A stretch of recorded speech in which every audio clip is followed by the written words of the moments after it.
이렇게 안식일이 시작되는 거룩한 시간에 이렇게 성전에 모이시고 또 가정 성전에 모이셔서 같이 한 마음으로 예배를 드릴 수 있는 시간이 있어서 참 기쁘게 생각합니다.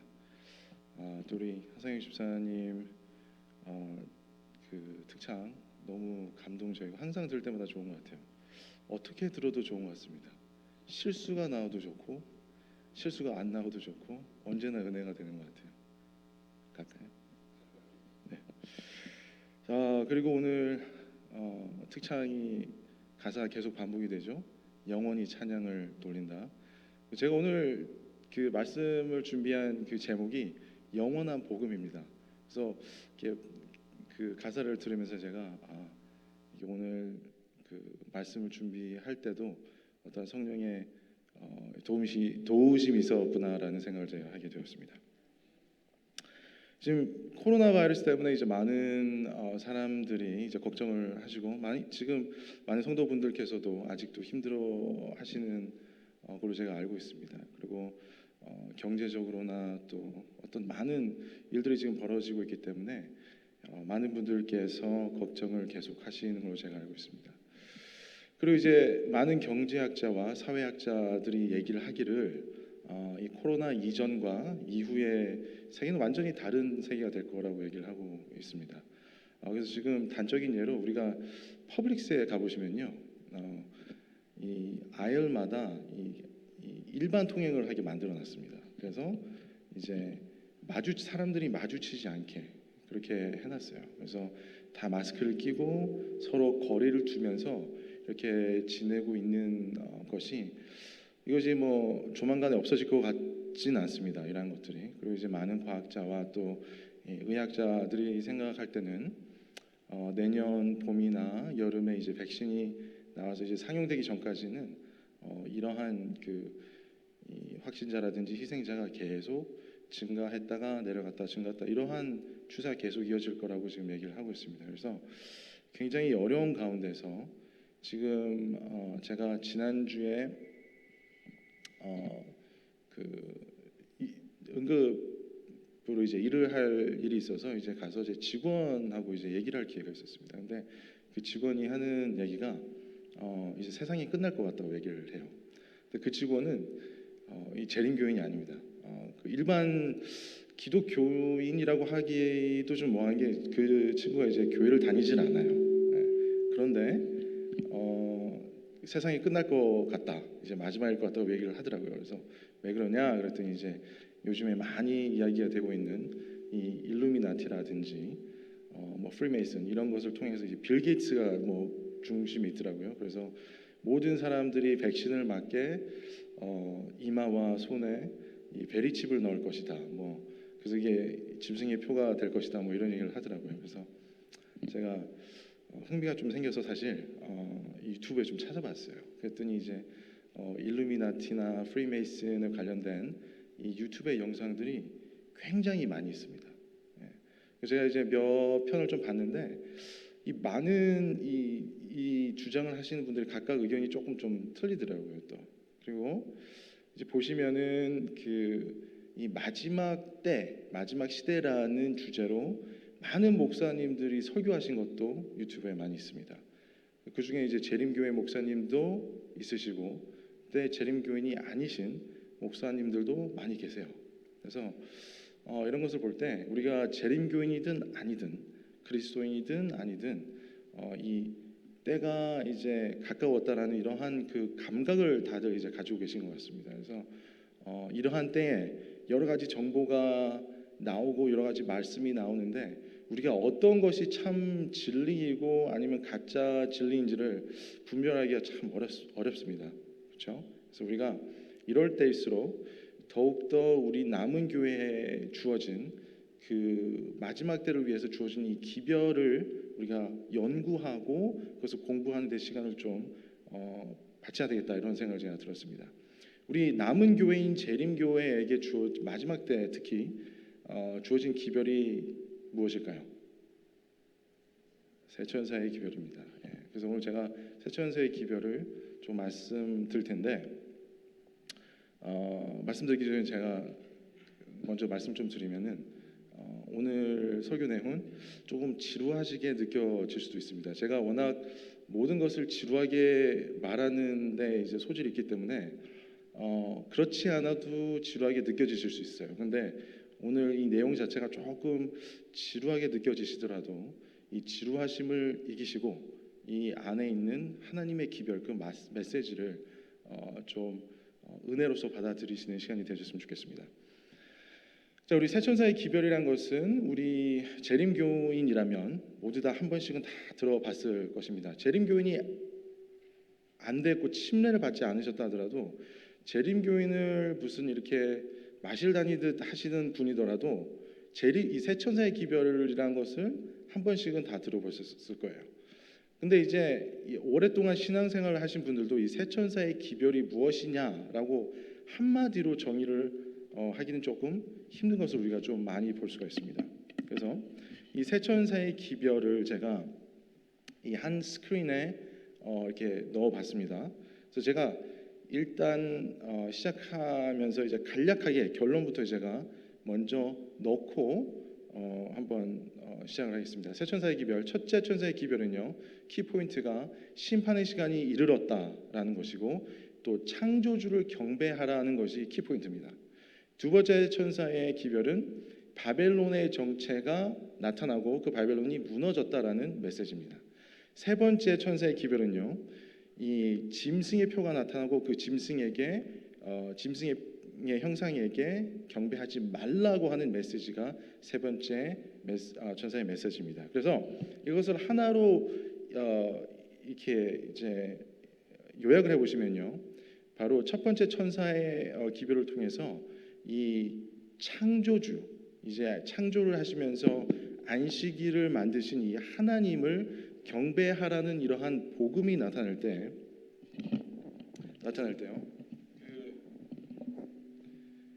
다른 편에서 이제 이 짐승을 통해서 짐승의 표가 나타나고 그것을 경배하는 무리들이 있다는 것입니다.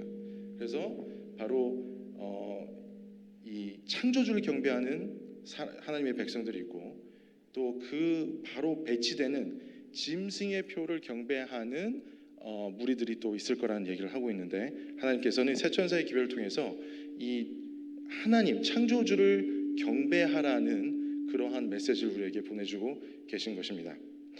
이 첫째 천사를 보시면요, 6절에 보시면 이 새 천사의 복음을 어떻게 얘기를 하시냐, 바로 영원한 복음이라고 얘기를 하십니다. 영원한 복음. 이 복음은 그러면 우리 재림교인, 우리 남은 무리를 위해서 특별하게 마지막에 탁 튀어나온 메시지가 아니라는 겁니다. 그렇죠? 영원한 복음이라는 것은 처음부터 끝까지 있었던 복음이라고 하는 것입니다. 그래서 이 영원한 복음이라는 것의 특징이 저기 나오는데, 바로 창조주 하나님을 경배하라는 그런 메시지가 있고 또 심판이라는 것이 나옵니다. 그래서 이 영원한 복음이라는 것은 예수님, 하나님을 경배하고 또 심판의 시간이 이르렀다, 이런 이 두 가지 요소가 있는 것이 바로 이 영원한 복음이라고 하는 것입니다. 갈라디아서 1장을 보시면요, 사도 바울은 이런 말씀을 하셨습니다. 복음이 있다고 그랬습니다. 그리스도의 복음이 있어요. 그리스도의 복음이 있는데 어떠한 사람들이 우리를 교란시켜서 그 그리스도의 복음을 변하게 만드는 다른 복음이 있다고 그랬습니다. 그리고 그 다른 복음을 전하게 된다면 그 다른 복음을 전하는 자들은 저주를 받을 것이라고 했습니다. 그래서 굉장히 엄숙한 얘기입니다. 우리는 복음을 전하는 한 형제라고 얘기를 합니다. 그렇죠? 그래서 우리가 많은 다른 이들에게 복음을 전한다라는 말을 많이 하는데, 이 복음을 전한다는 것이 이 굉장한 의미가 있고 엄숙하다는 것은 이 구절을 보시면 그 복음이 그리스도의 올바른 영원한 복음이어야 된다는 것입니다. 조금이라도 변하게 된다면 그것은 그리스도의 복음이 아니고 다른 복음을 우리가 전할 수도 있게 된다는 얘기고, 그렇게 될 때는 우리가 어떻게 된다고요? 저주를 받게 된다라고 갈라디아에서 말씀하고 계십니다. 여러분께서 이 복음이라는 말씀을 들으시면 무엇이 가장 생각나십니까? 이 복음이라는 말씀을 들으시면 이제 하나님의 사랑이 떠오르시죠. 그래서 하나님이 이 세상을 이처럼 사랑하사 우리 예수님이 내려오셔서 십자가의 희생을 하심으로써 이 구원을 이루게 되는, 그래서 그 구원을 우리가 이제 예수님을 믿게 되면서 우리도 구원을 얻게 되는 것이 바로 이 복음이라고 알고 있습니다. 이것이 복음이 맞습니까? 맞죠?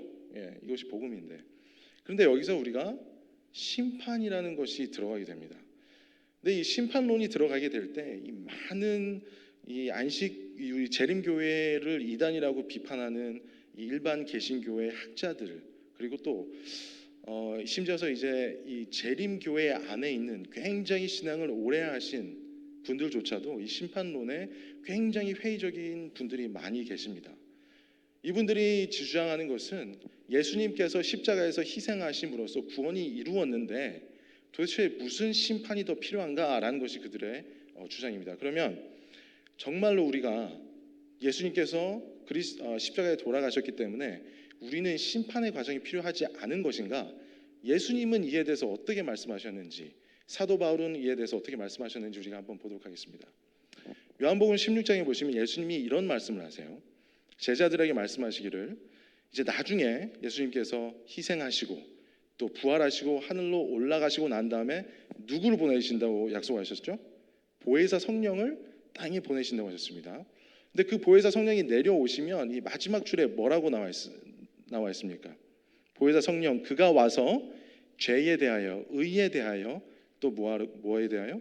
심판에 대하여 세상을 책망하시리라 라고 써 있습니다. 이게 만약에 예수님께서 십자가에 달려 돌아가셔서 이제 심판이 전혀 필요 없다, 그걸로 심판이 끝났다면 예수님께서 왜 본인이 하늘로 올라가신 다음에 성령이 내려와서 심판이 있을 거라고 얘기를 하셨을까요? 이것은 우리 재림교회가 얘기하는 것이 아니에요. 무슨 화이분이 얘기하는 게 아니고 바로 예수님께서 직접 말씀하신 것이 바로 심판이 있을 것이다. 바로 십자가의 구속의 사건이 있고 나서 후에도 심판이 있을 것이라는 것을 예수님께서 직접 말씀하시고 계신 겁니다. 사도행전 24장에 보시면요, 우리 바울이 그 복음을 전하는, 벨릭스에게 복음을 전하는 그러한 이 광경이 나오는데, 누가가 이렇게 기록을 했습니다. 바울이 25절의 말씀이에요. 바울이 의와 절제와 또 뭐라고요? 장차 오는 심판을 강론하니라고 그랬습니다. 들리시나요? 자, 알겠습니다. 그럼 이제 마이크를 바꾸겠습니다. 25절에 보시면 바울이 의와 절제와 또 장차 오는 심판을 강론하니라 그랬습니다. 이 사도 바울이 벨릭스에게 이러한 복음을 전할 때가 적어도 20-30년 정도, 그 십자가 사건이 있고 나서 20-30년 후의 일인데, 근데 바울이 복음을 전하면서 의를 전하고 절제를 전하는데 거기에 장차 올 심판이 들어가 있어요. 복음을 전하는데 심판이 들어가 있습니다. 여기서 우리가 눈여겨보셔야 될 것은 시제입니다. 시제. 자, 그 심판이 어떤 심판인가요? 장차 오는 심판이라고 했습니다.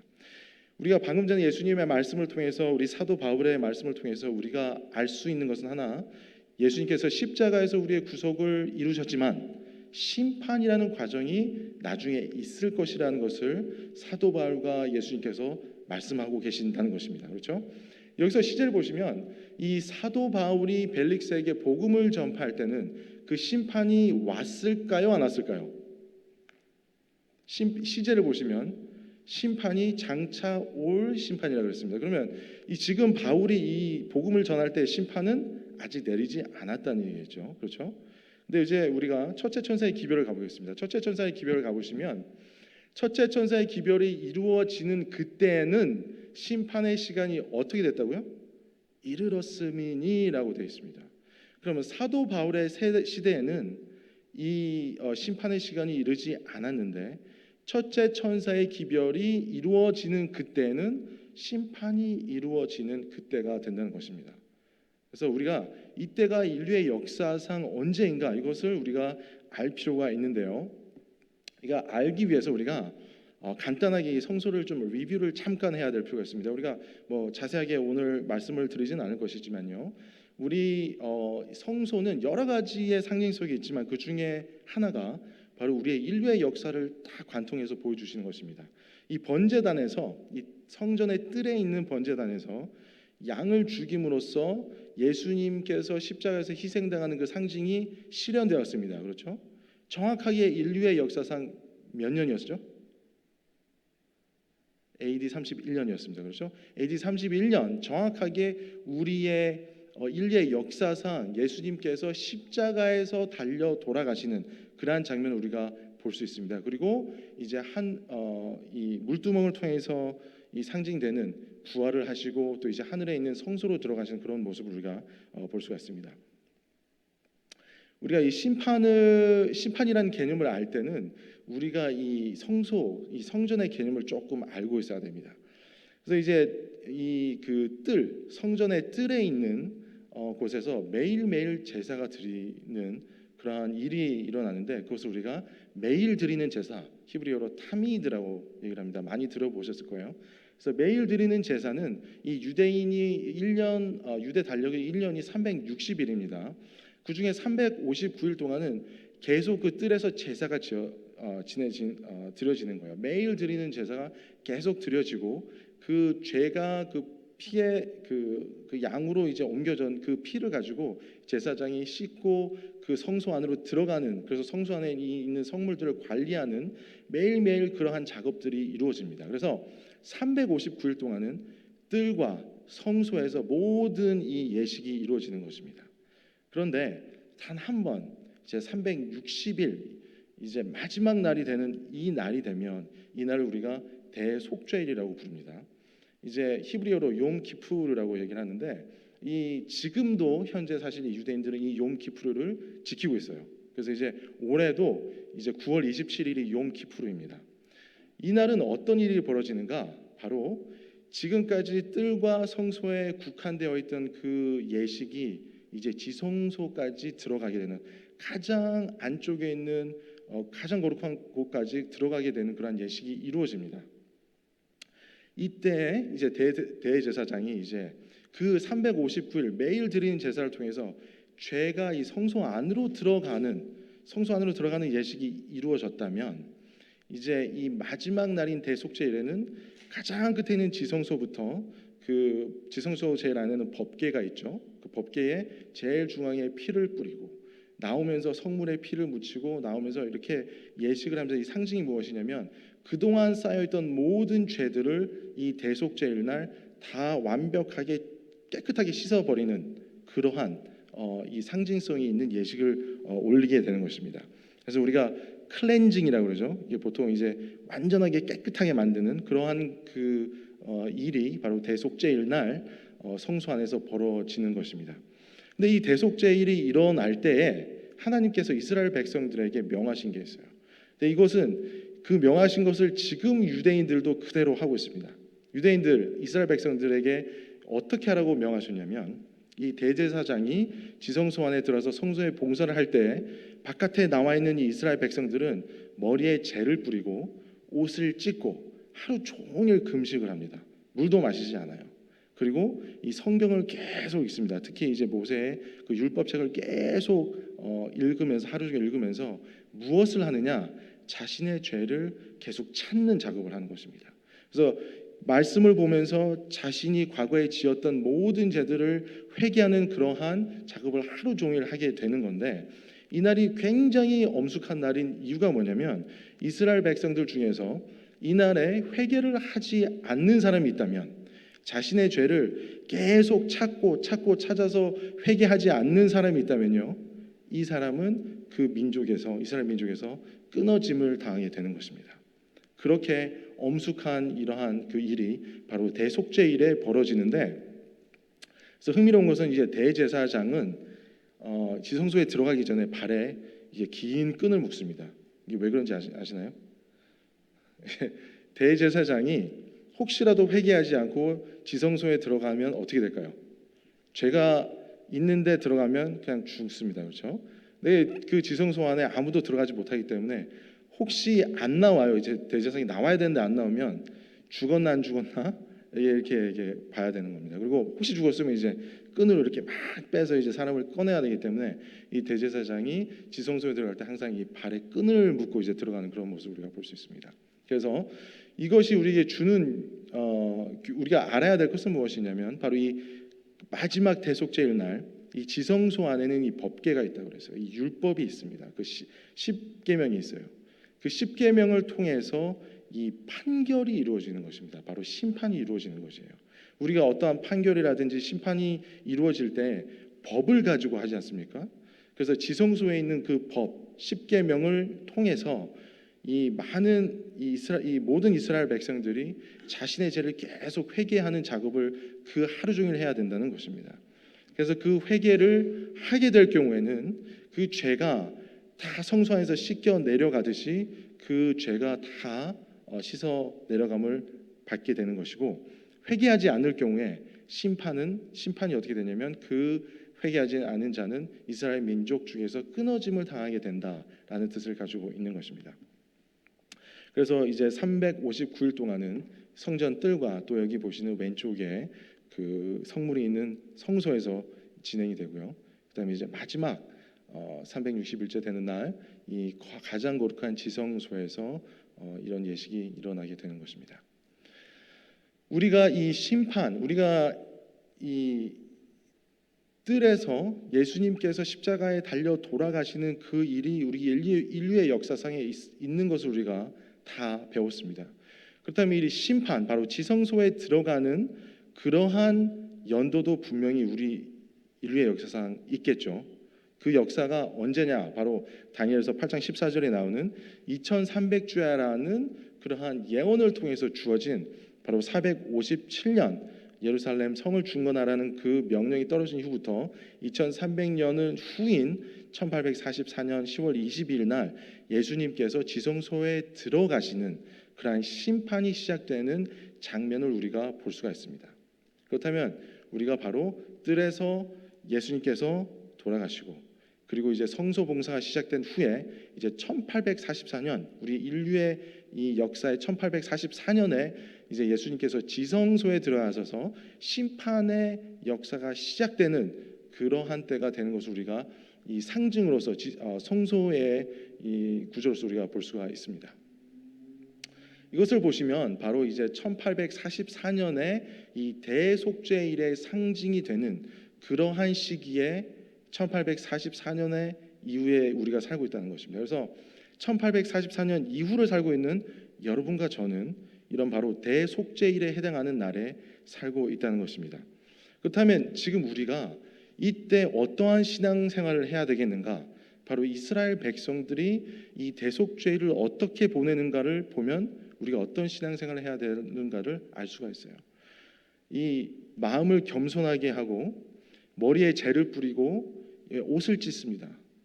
이제 그런 것처럼 우리가 치장을 하지 않고 우리 마음을 겸손하게 또 검소한 그런 신앙생활을 해야 된다는 것을 얘기해 주시고 계신 것이에요.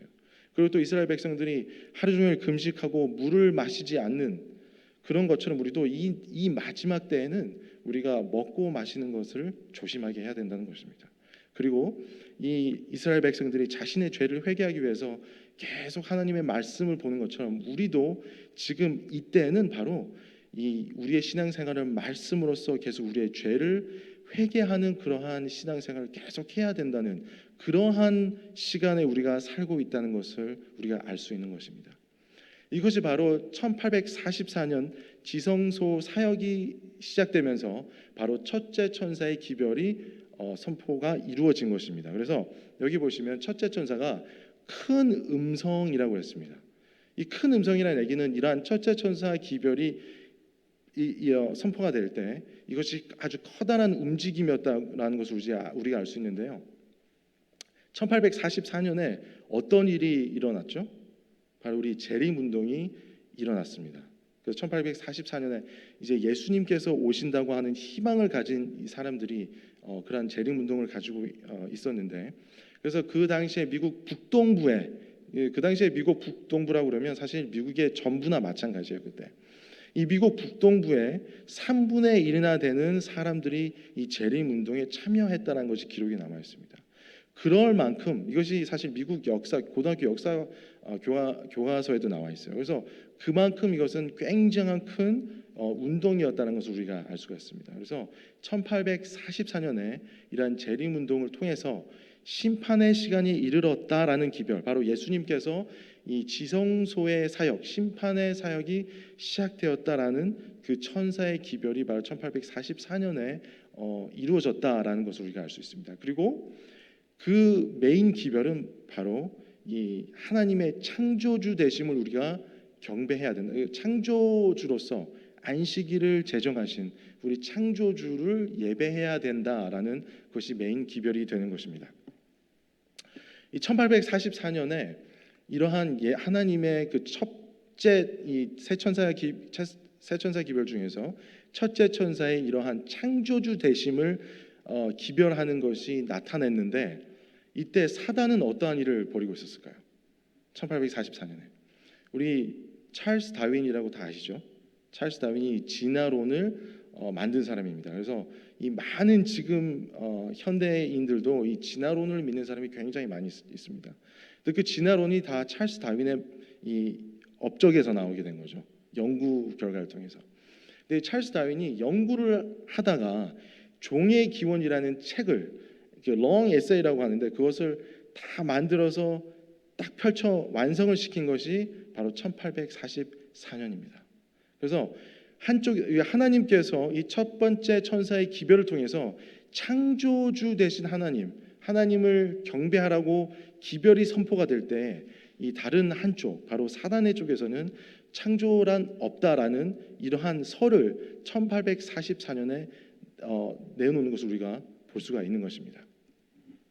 이 화이트 부인께서 말씀하시기를 이 첫째 천사의 기별은 1831년에 선포가 시작되었다 그랬어요.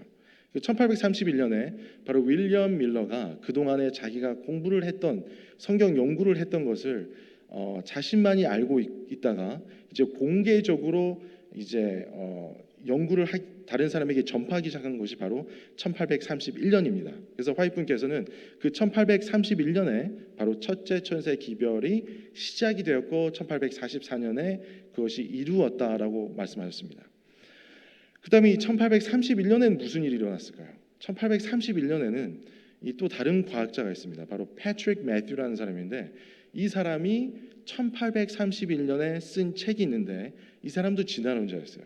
이 사람이 진화론으로 쓴 책은 바로 이 해양 생물이 어떻게 진화를 했는가라는 것을 묶어서 출판을 한 것이 바로 1831년입니다. 그리고 그때에 바로 이 진화론을 공부하고 있던 찰스 다윈이 바로 이 패트릭 매튜라는 이 사람이 쓴 1831년에 쓴 책을 많이 도용을 했어요. 그래서 나중에 표절이다 아니다 이런 말까지 나올 정도로, 그래서 나중에 찰스 다윈이 이 패트릭 매튜의 이 연구 결과에 많은 영감을 받았다라고 얘기를 합니다. 그래서 제가 이 대학교 시절에 생물 과목을 들었을 때 이 두 가지가 나와요. 패트릭 매튜라는 과학자와 이 찰스 다윈이 나옵니다. 그래서 1831년에 쓴 이 책, Naval Timber and Arboriculture라는 이 책은 굉장히 유명한 책입니다. 진화론의 아주 근간이 되는 책이에요. 그것이 바로 1831년에 출판이 됐고, 이제 1844년에 그 진화론을 완전하게 완성시키는 그 에세이가 찰스 다윈의 손에서 1844년에 탄생을 하게 되는 것입니다. 이것을 볼 때 우리가 놀랍게도 우리 선악간의 대전 둘의 인류의 역사상에서 볼 수가 있는 것입니다. 1831년에 우리 창조주를 경배하라는 그러한 첫째 천사의 기별의 선포가 시작되고 1844년에 그 기별이 이루었는데, 정확하게 우리 사단을 통해서 1831년, 1844년에 이 두 아주 그 진화론의 근간이 되는 책이 출판이 되는 것을 우리가 알 수 있는 것입니다. 자, 우리 세 천사 기별을 우리가 요약해 보면요, 특히 첫째 천사의 기별을 요약해 보면 바로 예수님께서 구원을 하러 오시기 바로 전, 바로 재림을 하러 오시기 바로 직전에 우리에게 심판이 있을 것이라고 얘기를 하시는 것입니다. 그 심판은 우리가 그 성소를 통해서 우리가 이해를 할 수가 있는 것입니다. 그리고 바로 창조를 하심으로써 안식일을 제정하신 그러한 기별을 또 우리에게 주시는 것입니다. 그래서 우리 첫째 천사의 기별을 보시면 바로 심판과 안식일이 메인 기별, 핵심 기별이 된다는 것을 우리가 알 수가 있습니다. 우리 마지막 때를 사는 우리에게 출애굽기를 보면 우리가 어떠한 이 미래의 광경이 펼쳐지는가 우리가 영적으로 알 수 있는 좋은 광경이 있습니다. 우리 모세하고요, 우리 예수님은 굉장한 유사성이 있습니다. 우리 예수님께서 물에서 침례를 받으시고 광야로 가시고 그 광야 후에 이제 사람들에게 가셔서 이적을 베푸시는 광경을 우리가 다 아시죠? 우리 모세가 이 그 강물에서 건져냄을 당합니다. 그리고 또 광야를 가요. 그리고 나서 애굽 사람들에게 가서 이적을 베푸는 모습을 우리가 볼 수 있습니다. 그리고 이제 예수님께서 이 인류의 구원을 이루시고 십자가에서 이루시고 그 구원이 일어나고 난 다음에 하늘로 올라가실 때 구름에 가리워서 쌓여서 올라가시는 그 모습이 나오는데 이 모세도 똑같이 사실 이 출애굽을 하고 나서 그래서 이제 이스라엘 백성이 애굽으로부터 구원을 받고 나서 이제 이 모세가 시내산에서 산 꼭대기로 올라갈 때 구름에 가리워서 올라가는 바로 예수님이 하늘로 올라가시는 그 광경 그 비슷한 것을 묘사한 것이 바로 출애굽기 24장 15절에서 우리가 볼 수가 있습니다. 그래서 구름에 가리워서 산에 올라가는 모세의 모습이 보입니다. 근데 이제 이 장수를 다 뛰어넘어서요. 이제 출애굽기 32장을 가보시면요, 이러한 장면이 나와요. 이제 모세가 산 위에 이제 하나님을 만나러 올라갔습니다. 밑에 남아 있는 이스라엘 백성들은 이제 곧 모세가 내려오겠지 하고 기다리고 있어요. 근데 안 내려오는 겁니다. 생각만큼 빨리 내려오질 않아요. 그래서 32장 1절에 보시면 백성이 모세가 산에서 내려옴이 더딤을 보고라고 하는 장면이 보입니다. 우리 어디서 많이 들어보셨죠? 신랑이 더디 올세, 그죠? 우리는 예수님께서 재림을 하시고 하늘로 올라가시고 곧 재림을 하실 거라고 계속 기다려 왔습니다. 근데 우리는 예수님께서 더디 오신다라고 생각을 할 수가 있어요. 그래서 이 모든 장면이 이 출애굽기에 그대로 반영이 되어 있는 것을 우리가 볼 수 있습니다. 그렇다면 이 모세가 24장에 이 산으로 올라가서 이 32장에 더디 내려올 때까지 무슨 일이 있는가, 이것을 우리가 좀 봐야 될 필요가 있습니다. 이제 32장에 중요한 단어들 제가 이렇게 파란 글씨로 좀 해놨습니다. 그래서 모세가 더디 옴을 보고 컴플레인을 이제 하기 시작하는 거예요.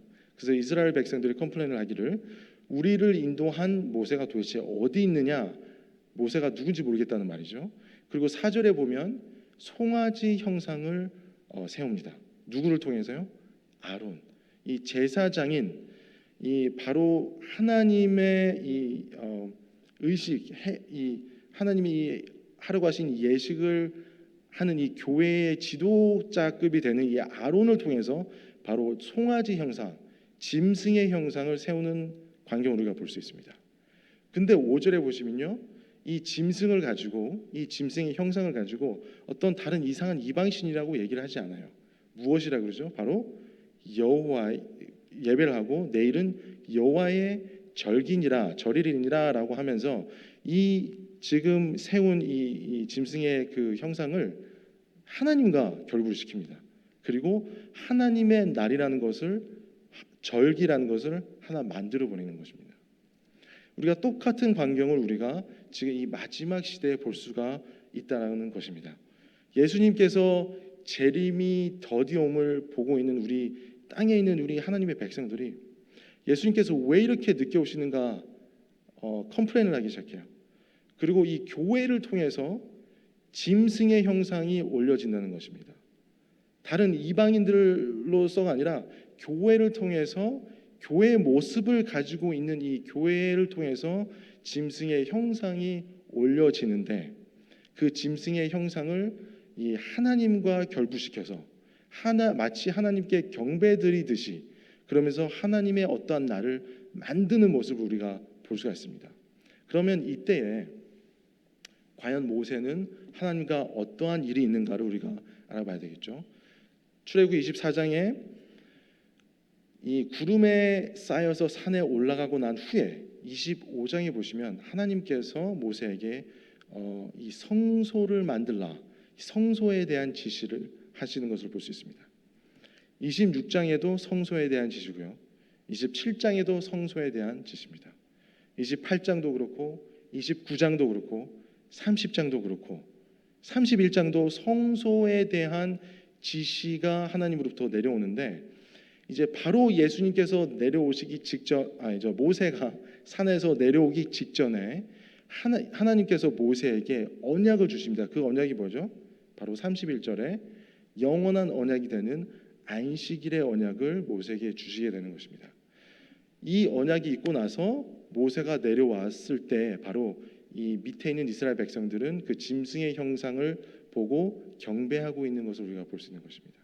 이것을 볼 때 이 출애굽기의 사건을 통해서 우리가 볼 수 있는 것은요, 우리 예수님께서 더디 오심을 보고 우리가 컴플레인을 하면서 이 짐승의 형상을 세우고 거기에 예배를 드리고 어떠한 날을 세울 때 그때 하나님께서 우리에게 주시는 그 기별은 성소, 바로 심판의 기별이고 또 이 안식일의 언약의 기별이라는 것입니다.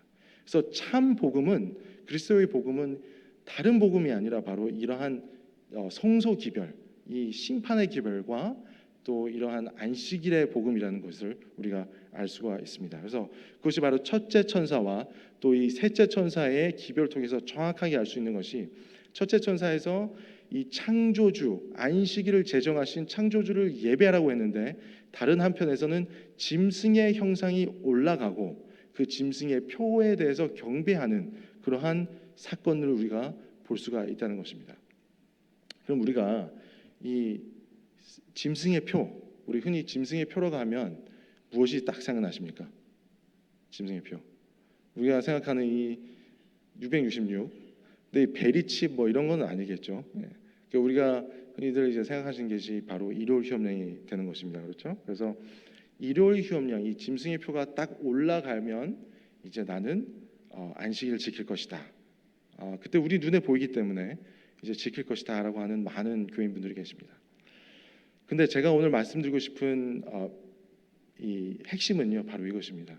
우리가 짐승의 표를 받지 말라고 분명히 세천사의 기별에서 말씀하셨는데 이 짐승의 표가 일요일 휴업령이다. 그래서 거기에 너무 많은 포커스가 돼 있어요. 그래서 일요일 휴업령이 언제 올까를 계속 기다리고 뉴스를 봅니다. 그래서 어떤 뉴스가 나오면 이제 일요일 휴업령이 내릴 것 같다. 또 무슨 어떠한 사건이 터지면 이제 곧 일요일 휴업령이 내릴 것이다. 이러한 말을 너무나 많이 하고 있는 것입니다. 물론 우리가 일요일 휴업령이 중요하고 그때 우리가 안식일 지키는 그러한 결정을 해야 됩니다만 이 일요일 휴업령이라는 짐승의 표가 내리기 전에 바로 우리 마음에 짐승의 모습이 있다는 것입니다. 우리 다니엘서 7장에 나오는 이 네 짐승이 나오죠. 아주 난폭한 짐승이 나옵니다. 이 살을 뜯어먹는 이 살인자의 짐승의 모습이 나와요. 이 계시록 13장에 보시면은 양처럼 생겼는데 용처럼 말하는 짐승의 모습이 나옵니다. 그렇죠? 이것은 바로 우리가 이 남을 막 험담하고 뜯어먹는 이러한 우리의 짐승의 모습. 또 겉으로는 양 같아요. 이 겉으로는 교회 잘 나오고 그리스도인 같은데 집에 가면 용처럼 변하는 이러한 사람들, 우리의 모습, 그 짐승의 모습을 얘기하고 있는 것입니다. 그래서 우리가 그러한 짐승의 모습을 가지고 있으면 이 짐승의 표가 나중에 딱 내린다.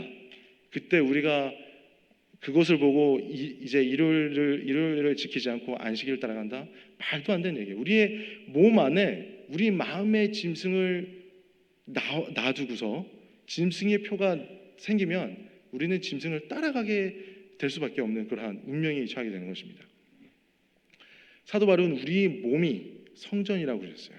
우리가 성전이라고 그랬습니다. 이 성전에서 다시 한번 보시면 어떤 일이 일어나죠? 매일 드리는 제사가 일어납니다. 매일 드리는 제사에서 어떤 일이 납니까? 짐승을 죽이는, 매일매일 짐승을 죽이는 이 제사가 일어나죠. 바로 우리 몸 안에 있는 이 짐승, 이 매일 드리는 제사를 통해서 우리 안에 있는 이 짐승의 모습을 매일매일 죽여야 된다는 것입니다. 우리가 겉으로는 그리스도인 같지만 이 속으로는 용같이 말하는 이 난폭한 이 마음을 가지고 있는 이 짐승의 모습을 우리는 매일매일 죽이는 그러한 예식을 행해야 된다는 것을 우리가 알 수가 있는 것입니다. 그래서 우리가 매일매일 드리는 제사를 통해서 우리 작은 뿔이 나중에 매일 드리는 제사를 폐한다는 것은 우리의 마음에도 일어나고 있다는 것입니다. 우리 작은 뿔, 바로 짐승의 표를 받게 되면 이 작은 뿔이 우리 마음에 매일매일 드리는 제사를 폐하도록 그냥 허용을 하게 되는 것이에요. 그렇게 되면 나중에 1호 협령이 내리는 것 이거 아무 상관이 없어요. 내 안에 있는 짐승을 먼저 죽이지 않으면 나중에 1호 협령이 내리는 것과 상관없이 우리는 바로 짐승의 표를 받게 되는 것입니다.